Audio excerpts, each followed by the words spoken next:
Welcome back to my channel, guys. Hope you all enjoy my videos. Thank you for watching. Now, if you remember in the last episode, we finished off with all those cryopods. Well, I split them in half, hid half of them there in my redwood little hiding base, and put the rest in another base. Unfortunately, the next morning, that other half was gone. But we still had half of them. So I came back to Crystal Isles, decided that since there was only a few spam foundations in the Crystal Isle shock pouch, in the shock rat hole, shock cave, whatever you call it, in Crystal Isles, I figured I'd build in there since there's a nice bit of room and it's really a nice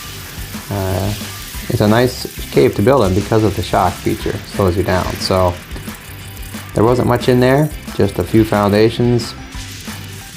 Now they were from a tribe called the Eager Beavers. So I hadn't seen them around and it looked like they were decaying, so I figured they wouldn't be back around here. So I proceeded to clear their spam so I could build. And like I said, fortunately we still had half of those cryopods left. The alphas had found my vault I chucked down and got the other half. Anyway, then I went out to farm, and I was farming with the snow owl because you know that shock cave in Crystal Isles, you cannot fly a wyvern into it. The entrance is too small, so farming with the snow owl, which certainly isn't the greatest, but I had leveled weight on the snow owl, so it was doing okay.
And back at my base I had a few things built here, just a minimal amount as you can see. But I did have an Indie Forge and I built this ramp and I was starting to collect a few things again. I really didn't lose all that much, mainly just half of those cryopods I had, and I still had a lot left. So I was starting to build in here. It was going pretty good. As you can see, put down a few floors, had a few basic crafting items built.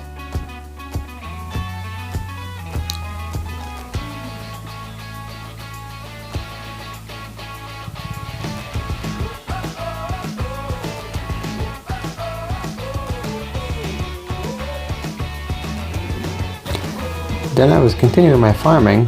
I came across, and I had not checked this spot yet, as you know this is one of the best kind of like alpha spots on the map, one of them, and it happened to be the Eager Beavers.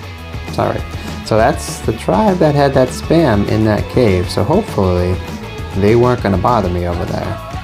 Anyway, I was certainly not ready to raid them, so I went on with my farming.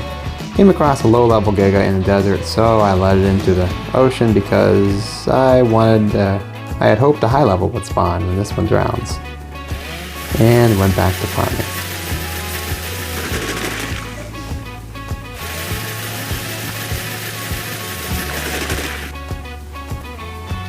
But I decided after that snow owl was just not working out for farming, as I needed something with some heavy weight. Something that could get all the way in there, and since a wyvern couldn't do it, couldn't fit in there, an RG would certainly be good because they have a lot of weight, as you know. So I decided to tame myself an RG. I found a level 150 and knocked it out and eventually tamed it.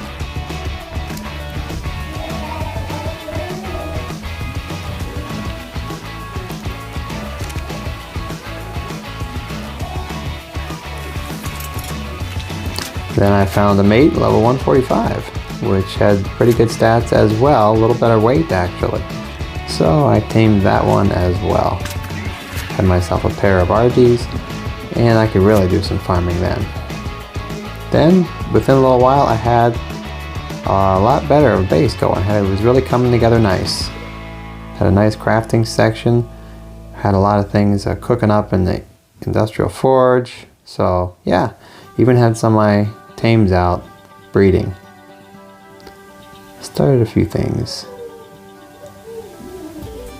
So it was coming pretty good actually. Not bad. I also then worked on starting my little turret wall. So I had myself a mini turret wall. It was gonna vault drop the whole thing and everything. But this was the end of the day pretty much, so I put the turrets I had, set them out, and put the ammo I had in them. And wasn't looking too bad, but then I logged off for the night.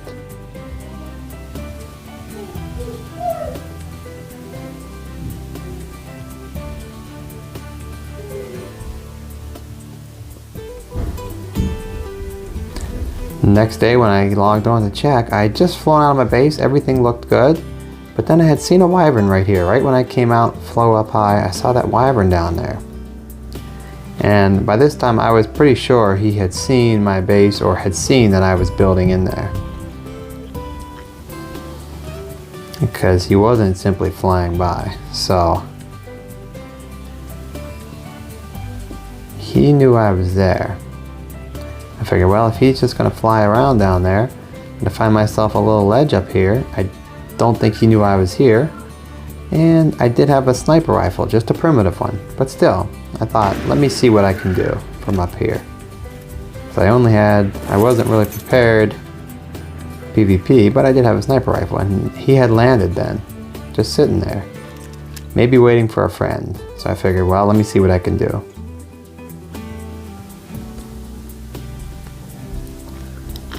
But being that my rifle was just primitive and he probably had good flak, it didn't do anything really. But he must have certainly felt it because then he flew off. I figured, well, next thing, let me go down there and see. It looked like he had placed the structure in a bed down there. So I went down, check it out, and see who it was.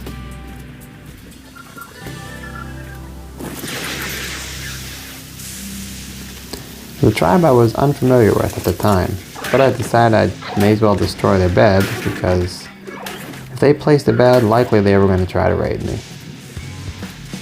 So since he had flown off, didn't know where he went, I looked around, I couldn't find him. I figured the next best thing for me to do is to go back inside, get all my stuff collected together in case I needed to make a quick escape. Because with only about 10 turrets, auto turrets, that wasn't going to hold anybody off for too long. So I proceeded to do that. Gather up all my best gear, my best loot, and any blueprints, anything I thought was most valuable, and load it into my Snow Owl. Because I knew Snow Owl would be the quickest way to get out of here, being that a wyvern wouldn't fit out.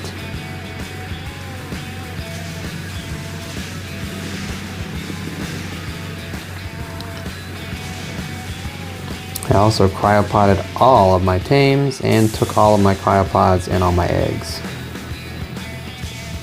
Put all of that into that Snow Owl that I had leveled in weight. So that worked out to be good that he was leveled in weight because he can actually hold quite a bit.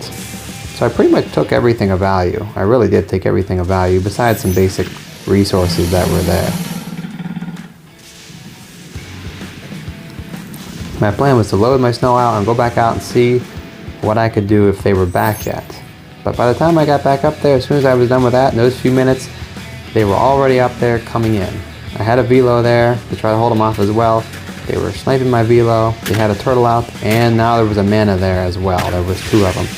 So I figured at this point, let me just get away with my best loot, and maybe I'd be able to come back and see if I could hold them off myself with my best loot being safely secured. And they did get a couple shots on me, but I was able to make it away, not too much of a problem. And right when I did that, they did kill my Velonasaur. So I figured they would have been in pretty quick at that point. And they were. I made it out safely with my good loot, stored that away, but then I came back shortly after and they were already gone. So this is what I came back to. But they did leave some of my farming structures down here, crafting, so I figured I'd use it since they were gone. I figured I'd use it to cook up some more metal and get a few things going again. Since it was here, they left this is what they left. So I said, well, if they left this, I can use this industrial forge and this grinder, make some metal and make some flint. I then went over to Genesis 2, got some black pearls, and a few things I needed to make a mining drill on Genesis 2. So I have my small base here, but I did not have a mining drill here. My plan was to farm up a bunch of metal here because you can get limitless amount of metal in Genesis 2. And I also had seen where there was an industrial forge that was out in the open, just placed up on a mountain by a bunch of metal, right in this spot here. So I thought I can use that, load that forge. You'll see it in a minute. Load that forge with metal, cook it all up, and then bring it to wherever I need it, wherever I'm going to try to make my new base. Because I knew I didn't want to go back in that same cave because they were now aware that I was trying to build in there, and they would probably check that again.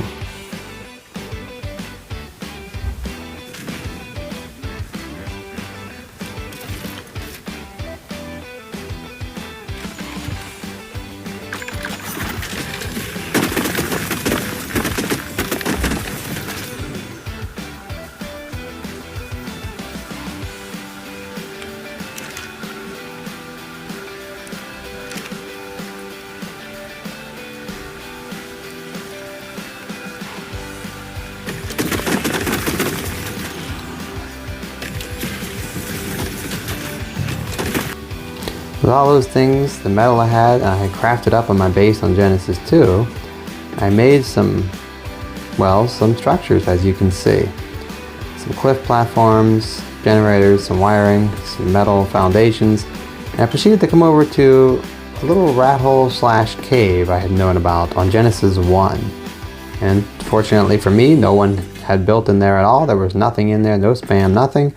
So I proceeded to claim that cave for myself, and I started building there, as you can see here.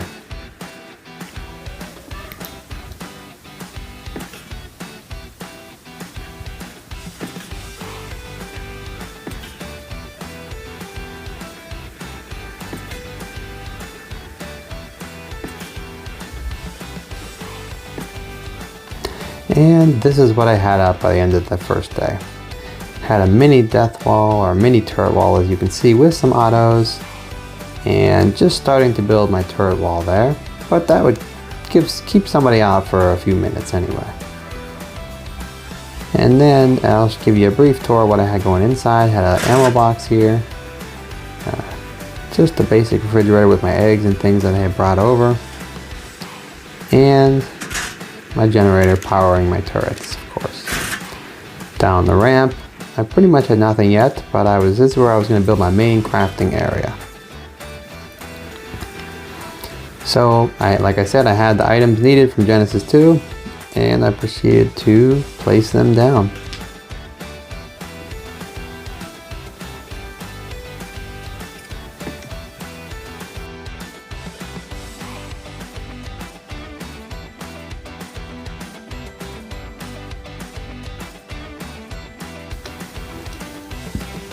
My next thought was I needed a few more levels because I was only level low 90s. I needed to get up to level 100 so I could make heavy turrets.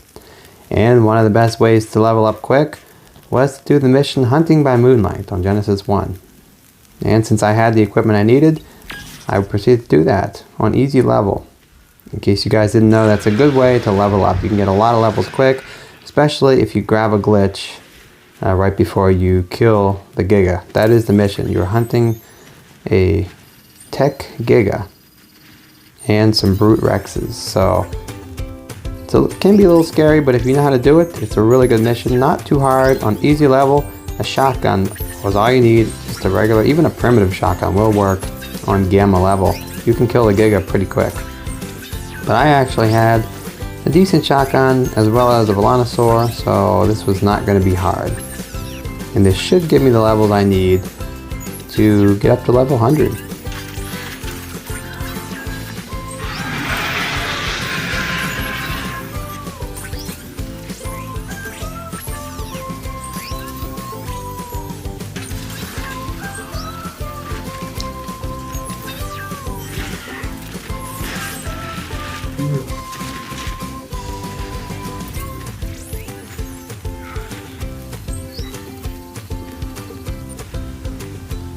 And within a few minutes, I was able to finish off Giga, as you can see here. And that gave me a bunch of levels, the levels that I needed to get up and beyond level 100. Then since I had a Velo, I took out the Rexes, the Brute Rexes, and finished the mission.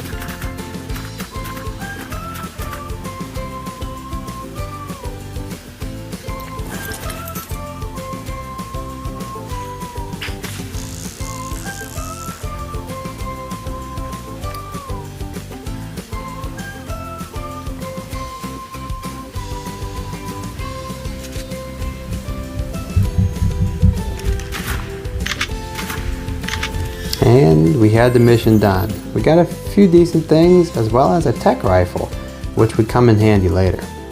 Although right now we did not have that engram unlocked, so we couldn't use it, but we were going to hang on to that. So at this point I'll give you a quick base tour of what I had put out. A decent amount of auto turrets, but I was going to be converting them to heavies now that I had heavies unlocked. The ammo box there. Really, my base was coming along very nicely.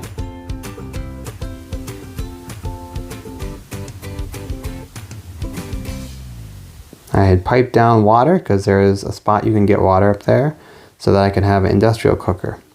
There was my smithy when I first started. I put everything in that, and this is what I had going. A pretty nice crafting area set up. Could be expanded later. I had the basics, everything you needed, refrigerators, all the basics pretty well set up. So it was coming along nicely. Now it was time to start making heavies and beef up my securities. Some cryo fridges with the tames that I had left from that raid. But anyway, that's where I'm going to be wrapping it up, guys. I hope you enjoyed it, and I'll see you in the next one.